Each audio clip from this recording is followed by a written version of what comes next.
Cities After is a bi-monthly podcast about the future of cities. Grounded in our daily urban struggles, it is part dystopian and part utopian. My intention is to entice your civic imagination into action, because we know that a more just and sustainable urban future is possible. This is Miguel Robles-Duran, and I dare you to imagine our cities after. COVID, global warming, gentrification, exploitation, homelessness, racism, colonialism, patriarchy, hunger, police brutality, private property, Capitalism. This podcast is made possible by Democracy at Work. Hello and welcome to Cities After. In this episode, I will talk with Josep Bohigas, Barcelona's chief urban planner, about the international image and perspectives of the hegemony of American Suburbia in Western Europe. As I conclude this short series on the American Suburban Divide, it is important to emphasize how its disastrous influence on social and environmental urban dynamics continues to define many landscapes around the world. Thus, it becomes even more important to collectively imagine ways out of sprawl. Josep Bohigas is the director of the Urban Development Agency of Barcelona, Barcelona Regional, and Barcelona's Agency of Urban Ecology, where he heads the complicated task of making Barcelona more affordable, democratic, and resilient to climate change. Josep Bohigas is also one of the main catalysts behind the project Arquitectes de Cabecera, or Headline Architects, which is an approach to the city born out of an assembly movement formed by students and professors in Barcelona School of Architecture, ETSAB, in 2013. Working on the city and focusing on the collective, their methodology aims to bring a figure of the architect closer to the citizen and claims for a more committed role of the architect towards the city's social structure. Its legal shape is one of an academic group and an association. Arquitectos de Cabecera, or Headline Architects, works along with collectives, associations, municipalities, and universities. Their current research topics are focused on the intersection of social movements and architecture, the role of architects in urban transformation, new forms of architecture pedagogies, and new forms of housing within the metropolitan areas. Josep Bohigas is also a founding member of Urban Front, a transnational urban consultancy that helps progressive governments and agencies address social and environmental challenges. Josep, it's an absolute pleasure to welcome you to the podcast. I've been wanting to have you for such a long time, and I'm so glad that you finally had the chance to speak to us. I would like to start my first question in something that is relating to how the American suburban imaginary, the dreamlike scenario, the fantasy of these, like owning your own house, having your own cars, your garage, your garden. I mean, basically the projection of what the American suburbia actually managed to have to the outside world, specifically to Europe. Now, the whole show I want to dedicate it to sort of the influence and the visions, how the perspectives of the outside towards American suburbia. And one thing that is very important to know for our listeners is that American suburbia was highly influential in urbanization, urban development in Western Europe from the late 50s, mostly in the 1960s, all the way to the 1970s, and then, of course, until today. These had to do with a lot of changes in the ways that housing was being financed and directions it was being financed. And also the allure and the hegemony, the American hegemony that it projected towards, TV shows, movies, and all kinds of media that Western Europe was receiving during that period, in which created a tremendous desire from a lot of Europeans to taste that lifestyle. That lifestyle, again, would be car-centric lifestyle, would be expansive lifestyle, larger spaces, specifically contrasting the typical European lifestyle that we all refer to, which has to do with compact, cities and older cities with not so friendly for the cars and so on. And many countries around Europe started to experiment with their own suburban visions. Obviously, France, and in your case, Spain, Italy, well, you name it, pretty much everyone, Germany, the Netherlands, etc., started to experiment with ideas of how they would produce and co-produce suburbia, but all of that came with a specific imaginary. And I want to ask you first, from your perspective as a chief planner of Barcelona, and as a very knowledgeable person in sort of the questions of urbanization in Europe, what has been the influence and the allure of American suburbia contextually through history, but towards the present? If you can answer that, Josep. Thank you for the invitation. And first of all, I will have to apologize for my poor English. Hopefully everybody will understand me. And if I get stuck, please, Miguel, try to help me out with some words that definitely will be kind of difficult to come out. Absolutely. I would say that I know exactly. I know what are you referring to, but I don't know if it's so easily placed in one period and one only imaginary. I think it's been a quite overlapping different imaginaries that have produced the cities that we have now. No, we used to think in for instance, in the case of the Mediterranean area, no, like the Mediterranean landscape is those little villages or those compact villages that they spread out just around the sea, and like this relation very strong with these kind of cities, medieval cities that had been grown one on top of the other, and that give this presence and this essence and this landscape, which is very related with the imaginary of the Mediterranean landscape. And this is not true at all, because our cities had grown very much, and mainly not only in the 50s and 60s, that definitely was one very important moment, also in the 30s and 20s, and with the imaginary of the trying to think of which is the city that we want. And I would say that in Europe we didn't really know exactly what we want, and we had to kind of try to grow in not by creating a strong and nice relation with existing cities. So it's like, so we don't know how to deal with the old city, so we create new urbanized areas that even in the last, at the end of the 19th century, you can see, for instance, all the modernist architects like Gaudí, creating these little villages or little spaces for the people that they didn't want to deal with the old city, that the city was starting to grow with the big projects of enlarging the city, like in Barcelona, the Cerdà plan, and creating like these new areas to live, which I would definitely think that it's not an American imaginary. It's definitely an English imaginary, I would say. No, yes.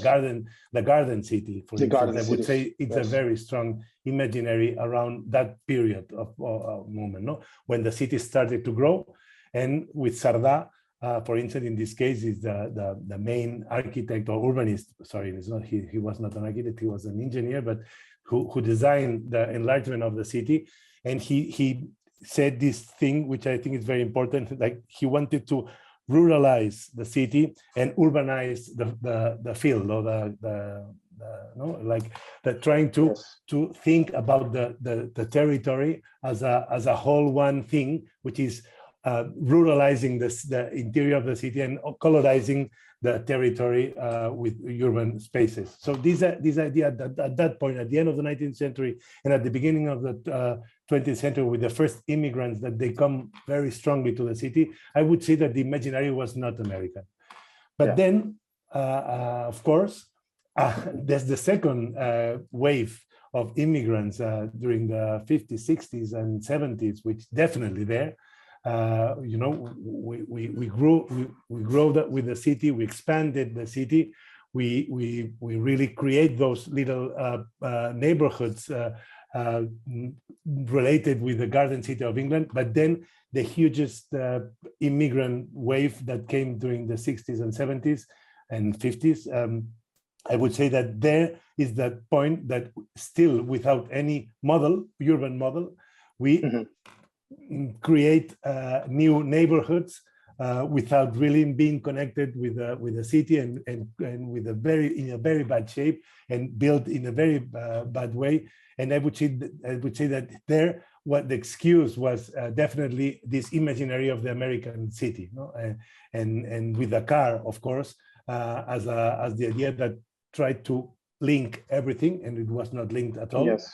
And creating these huge infrastructures that tried to create this sense of a city, which definitely was completely broken apart, and we definitely still are paying those enormous, terrible errors that we made during those years. Now, in Spain specifically, was it similar to what was going on in France? I'm talking about the same period, 1960s, more or less, all the way in 1960s, when there was a certain kind of housing built, which was more compact, modern style buildings, that normally in France they would refer them as grands ensembles. Or great ensembles, which are normally in the perception of our audience would be housing projects, that are all over in the outskirts of France and Paris and Belgium, etc. Originally, those units were built for the regular sort of middle class folk, right, that needed housing post-war after during the whole reconstruction.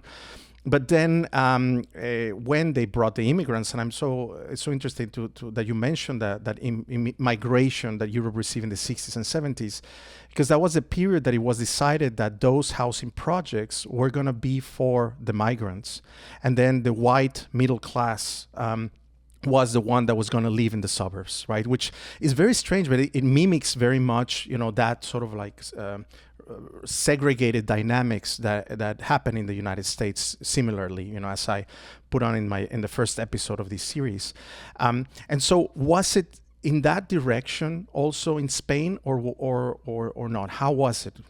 I would definitely say, at least in Barcelona and Madrid, and of course at those periods which the city grew because of the immigrants, it was those immigrants that of course they lived in the center of the historical, they came to the center of the historical city, and they didn't find any other places to live, so they started to build their own slums.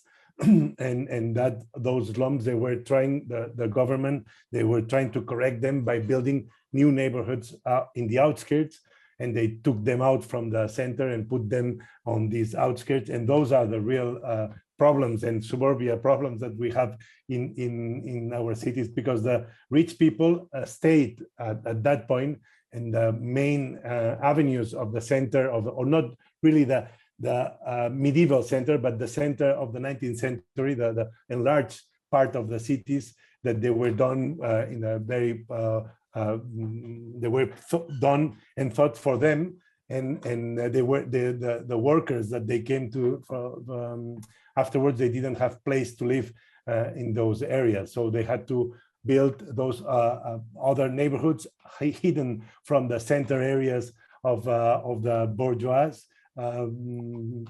society of Barcelona and Madrid. And those areas that were hidden, they were very bad connected. They were very bad constructed. They didn't have any public spaces. They didn't have any public transportation that gathered them, and they were pushed out of the vision of the center of the bourgeois city. And of course, is what, as I was saying, we still are paying this situation. Of course, at the same time, afterwards, there started to grow neighborhoods for the rich and the bourgeois that they were placed also in the outskirts. But of course, they didn't. There were other kind of neighborhoods. But I assume those were modeled.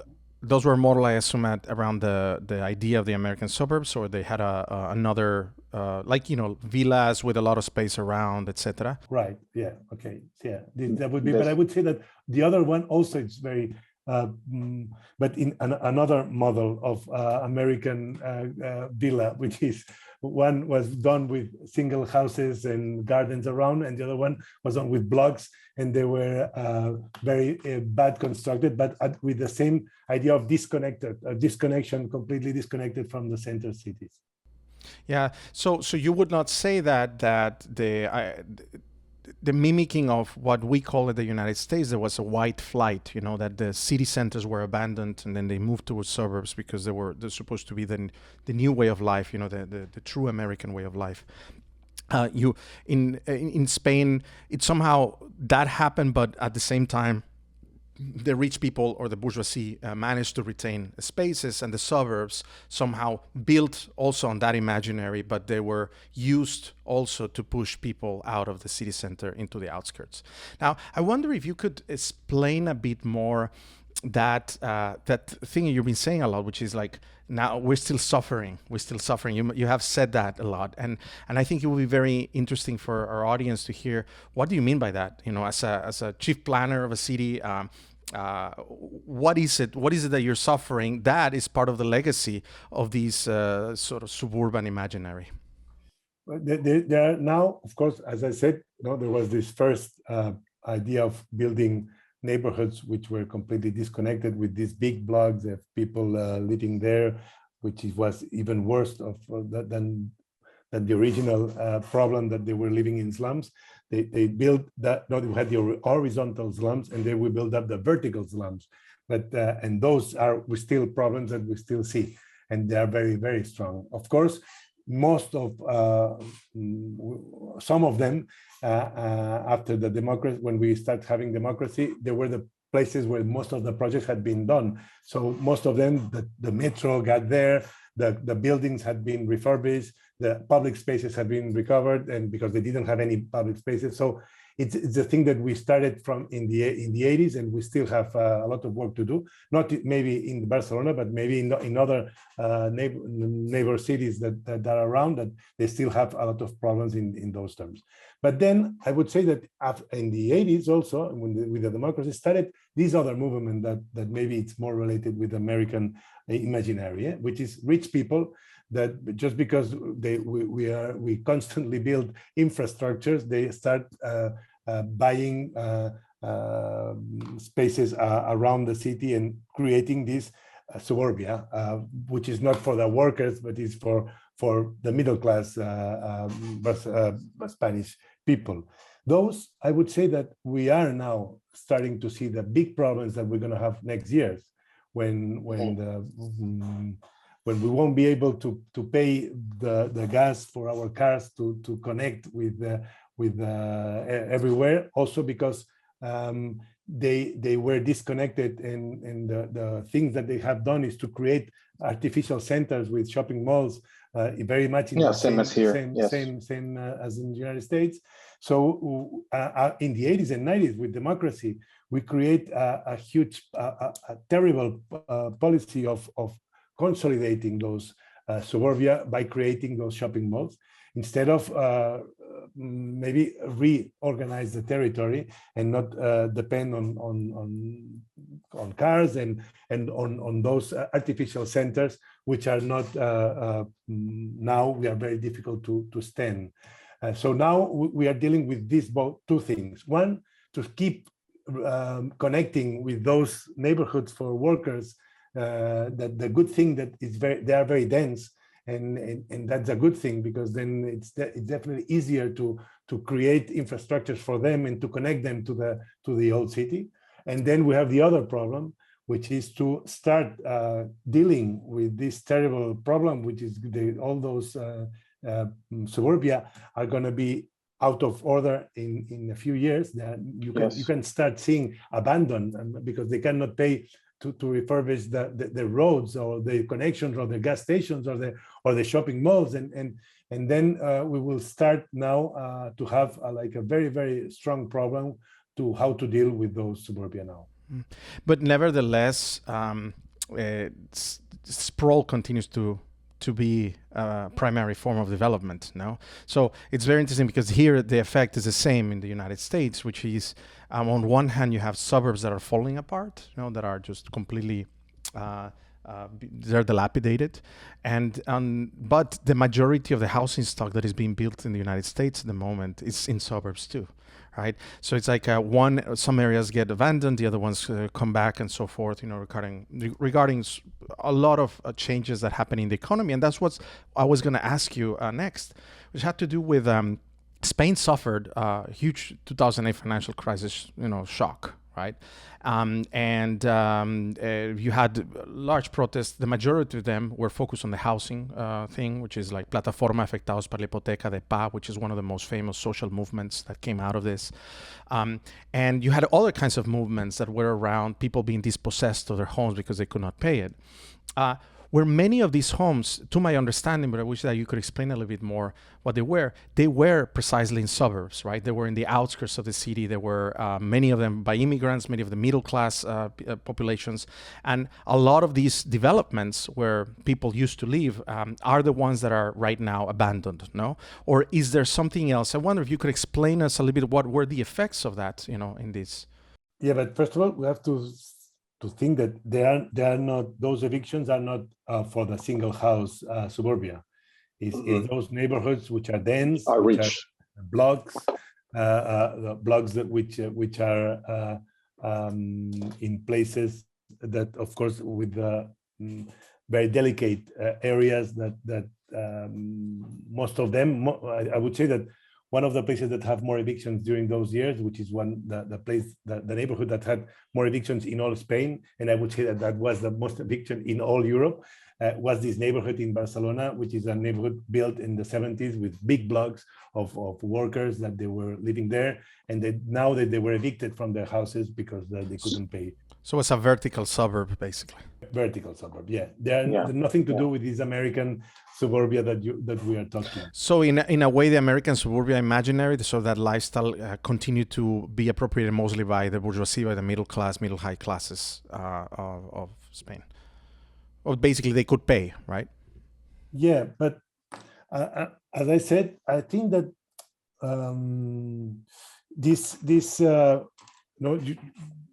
the city of Barcelona at the 70s, we had of course, we had the plan of enlarging the city of the 19th century, and then we had a plan of the 1970, which was 75, which was the plan to enlarge even more the city after the Serra plan.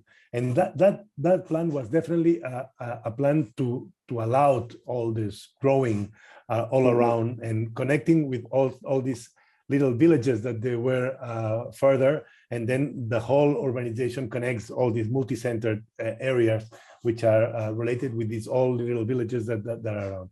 This situation it's terrible because it filled everything. And of course, it's filled with urbanizations of these suburbias that now we will have to think how to deal with, okay? But yes, now we don't have this problem anymore because those places are going to be empty out because I think that there is not, I think the imaginary now, the pressure now is in the old city again because people are coming back to the city. And the project of the future of the city of Barcelona, of course, is keep connecting with all these areas that they need to be connected and to be gathered into the idea of the city, even though it's multi-centered and stuff. But now we are dealing with the terrible thing that the people that they live in the city are being kicked out from the center of the city because those people are coming back. Are coming back to the center, because of course it's cheaper, it's more sustainable, it's and even I would say it's more it's a business to have to own something in the city, and it's not a business to own something in those outskirts because nobody will buy your house there, and everybody will every year your house you earn money by buying in the city. So the pressure is enormous now in the center of the city and are kicking people out. And those people that are kicked out, we wonder where they're going to live, where they're going to Yes. go. Probably they're going to occupy those empty houses of the suburbia, maybe. Yes. But then the Yes. problem is it's going to be double, because the people who have less opportunities to connect are going to be more disconnected, even more. So Yes. that's the big problem. Yeah, I mean, in the previous episode, I mentioned of how complicated the situation was in terms of affordability of the center. I mean, there's also a phenomenon here that a lot of people, the majority of young people, want to be connected to a more sort of lively center city, a metropolitan region, let's put it that way. But because precisely of the prices, right, they're not permitted to do so, and then they cannot afford it, right? And so the only way that they can fulfill, which is the American dream of owning a house, is actually to go to the suburbs. And in the same way, you have two directions. One is to inhabit dilapidated suburbs that are falling apart, or if you have a little bit more income, buy in a new suburb, which is most certainly an ex-suburb, because an ex-suburb, which is even farther away, right, where you can afford. And I assume to a certain extent you are suffering similar phenomena, or do you think it's a bit different? No, I think it's completely like this. Of course, maybe I think that also urbanism should start thinking. Now we are thinking how to recycle our dense and compact old city, which with this idea of super blocks that we someday we're going to talk about, and it's definitely an idea of recycling the old and compact city. Maybe we have to urgently think how to recycle the suburbia right away. Yeah. And the only way I think it would be possible to do it is by densifying the places that can be saved, and to abandon the other areas. So to keep connecting with the idea of the multi-centered areas that we already had, but not sprawling, but densifying and building up around those centers that they already existed, and not creating new artificial centers by placing shopping malls, and keep growing in places which will be definitely disconnected and won't be able to ever connect. Not even with public transportation, because we won't be able to pay it, not with the cars, with infrastructure for the cars, because we're not going to build them. And of course, the energy also going to cost a lot to maintain that terrible situation. Yeah, but it just continues and continues. Now, I also wonder if you could let us know if you also have a political divide, which here has happened since the very making of the American imaginary of the suburbia, with Levittown. This is something I explained in the first podcast, where you had very conservative, or let's say in this case, white supremacist, or the very segregated neighborhoods that commenced or started suburbia. With the Levittowns and so forth. And until today, there's a very clear address with the maps that the closer you are to a metropolitan region, it could still be a bit suburban, but the closer you are in a metropolitan region, the more progressive, let's say, or the more socially conscious one is. And the farther you are, the more that you're in this independent, individualized, kind of monadic lifestyle, with your car and your own house and your own garden, the more conservative and more religious it gets, right? Is this something that you see the same phenomena in Spain or in Europe in general, in your understanding? Yeah, I would say completely. I think we operate exactly with the same imaginary at the end, because we're drinking the same culture. Kool-Aid. Yes. Yeah, and it's definitely like this. I mean, all this individualism and the incapacity of constructing like a common sense and a common ground for rethinking the living in the city and the city itself. It's obviously that in those places which they don't have a model, or at least they have a model, but they don't rethink the model. Now we are rethinking the model of how to live in the center. We are rethinking the model of how to live by the sea, or the model of how to live is a moment which is urgently to rethink all those old models that we have inherited, and that we now we definitely are obliged to actualize. And I think that this situation of living in that position, in those suburbia, isolated, I think they detach you very strongly from those aim to transform. No, it's not really. I mean, you can see it in most of those areas. What are voting, what is happening in their streets, because they don't have streets, no, because they are roads instead of streets, and within their shopping malls, that in fact is not the place which is being rethought, or our cities. No, it's a place which they, I would say, they are just extend this imaginary without rethink it at all. Yes, no, that political divide is quite quite stark, or it's very striking to see how two very different conceptions of how to live, together, because ultimately, even if you're in a suburban setting, there's a lot of people that are living together, whether it's like they divided by a garden or whatever, but it's still an urban agglomeration.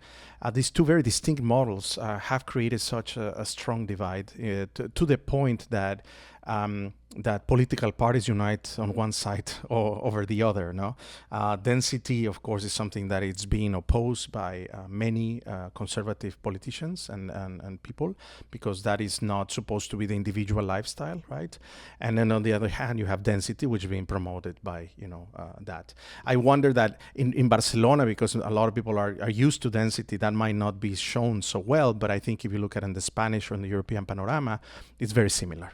That is a contrast that one can say, and a very strange one, because I don't like to say that urban form has to do a lot with conditioning politics, but in this case, it seems that it is very real. Now you like to look a lot in these issues of urban form, and you've been experimenting, Josep, with new modalities, right? I assume you also have that sense, right? How do you perceive, the connections between urban form and the political sort of directions in which people unite? Yeah, this is a very interesting question. And to definitely, I completely agree that urbanism has it's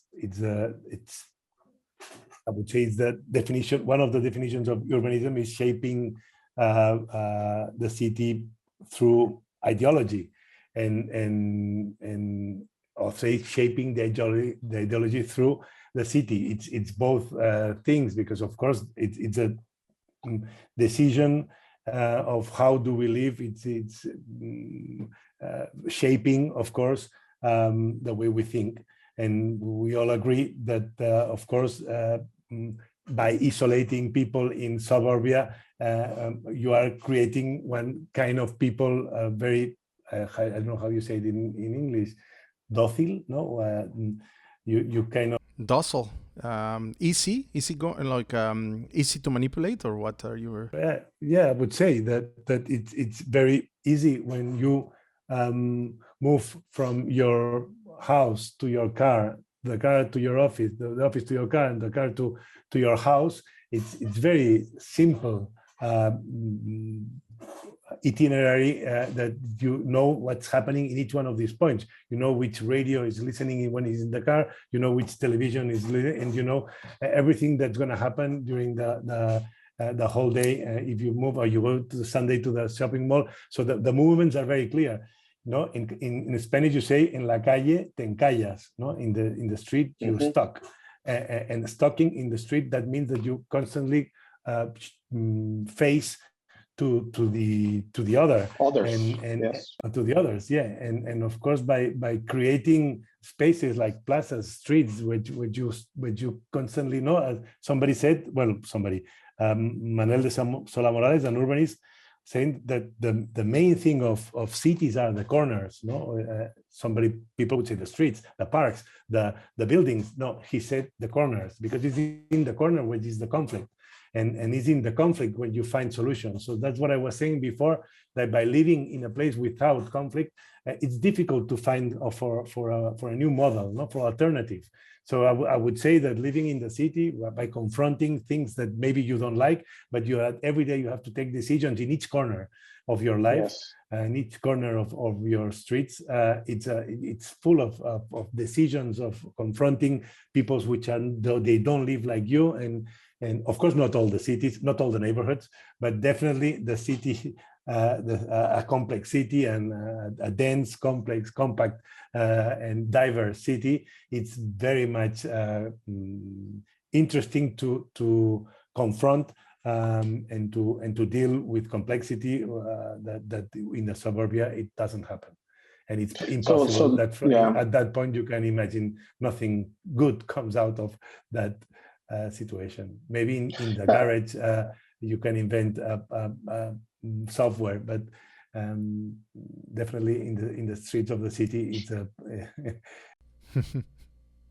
yeah. No. So I guess what you're saying is that there's a very different understanding of how can we deal with segregation in our cities, and how can we deal with political divides, how can we deal with all of these. And what you're saying is it has to be found in the streets. It has to be found in the confronting the other, which is always present there, right? And I would say something that I was thinking the other day, and we in the 80s, at least in Spain, when we got the democracy, and then we started talking about plazas.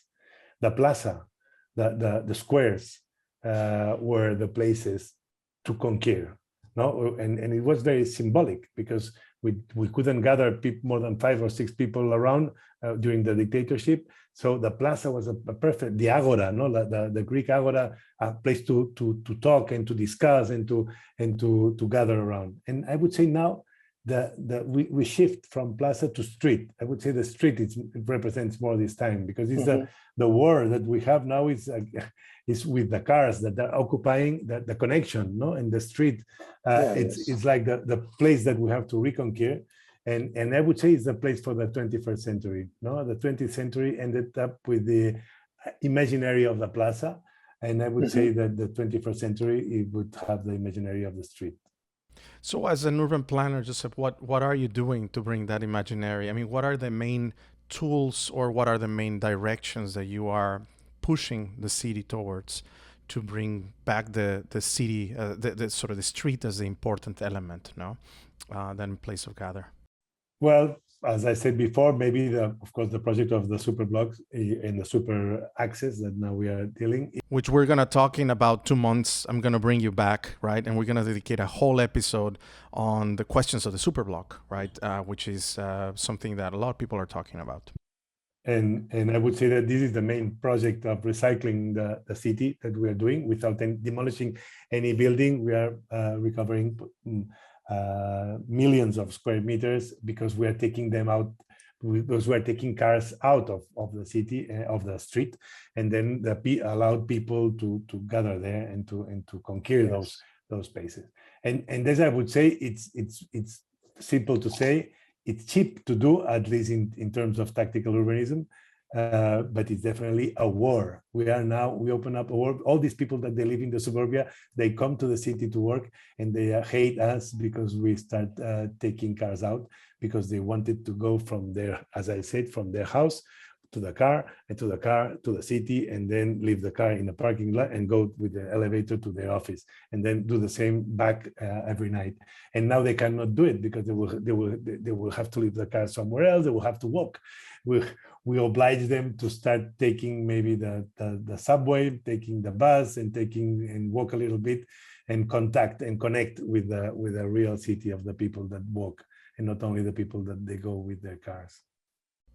So if you I mean, I know that you've lived in the United States. You know very well the culture here. You've traveled around the United States, and there's a way that I always finish with my guests. You know that I always ask them what would be your dream sort of direction on what would you change. What is your ideal? No, and because I've dedicated and you've helped me finish up with this series on the American Suburbia. I want to ask you a question in terms of your optimal or your the best imaginary you can have in terms of how do we deal with sprawl in the United States in general, in your limited understanding, because you don't live here, but I know you've lived here, right? And I know it's always in your mind, to think about these issues. What is it that you would do? What is your dream? Well, I lived 1 year I lived 2 years in the States. 1 year when I was my 12th grade in high school, and I lived in Atlanta. And another year I lived in when I was studying a master program in New York. So as you can imagine, I lived the two extreme situations. Yes. I lived in Atlanta in a campus in a school that was walled around, and we were in next to one of they said there was the most dangerous neighborhoods in the United States, that were in College Park next to the airport in Atlanta. And it was amazingly terrible and amazingly happy because I lived in this fiction area that was a campus that was gated. Wonderful, beautiful, gated. And I always, when I went to somewhere, to little 5 points in the center of Atlanta, or I go to whatever, I took a car and I left, and I never related with anything that was happening around this area. And I didn't realize, the problem is that I was 17 years old and I never realized about it. It's now that I'm an architect that I want someday to go back and to see what was happening around, because it's amazing. It's crazy to think that I was 1 year and I never walked around the college that I was. And this is a terrible image. And on the other hand, I was 1 year in New York, which for me still is the best city ever, which I think that has all these contradictions and all these problems and all these conflicts in the street. But of course, they are constantly every day dealing with trying to solve them. And I would say that I had this great opportunity to live in both areas. Of course, we cannot New Yorkize the whole country, but I would definitely think about how to densify.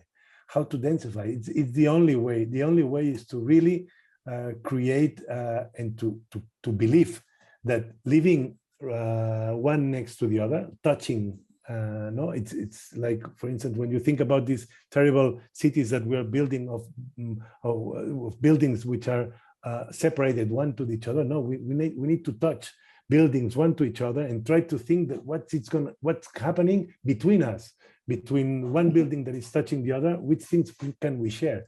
So the only way is to build in the middle, in between all these separate houses that you have in all these areas, like in Atlanta, and try to densify them. And of course, and not only densifying with houses, you can densify it also with parks and with equipment, and you can densify with many ways.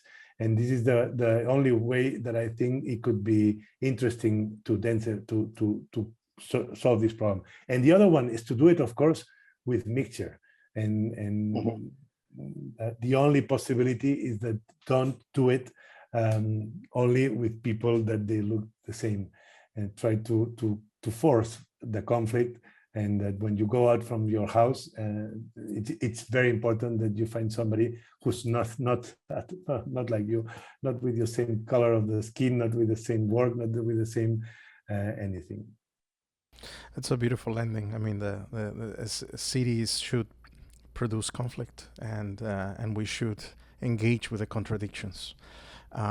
Yeah, it's a beautiful ending. I thank you very much, Josep, for your time. This was a wonderful discussion, not even an interview, it's a very informal discussion. And I hope to bring you back somewhere around June in a few episodes, because we do need to have a full discussion on the super blocks and sort of how influential this has been to the general sort of directions of urbanization for the 21st century. Thank you again, Josep. No, thank you very much. And I'm sorry because I get stuck so easily with my poor English, but someday I will catch up. Your English was wonderful, Josep. Thank you very much, Josep. This was another episode of Cities After. Thank you for listening, and don't forget to subscribe.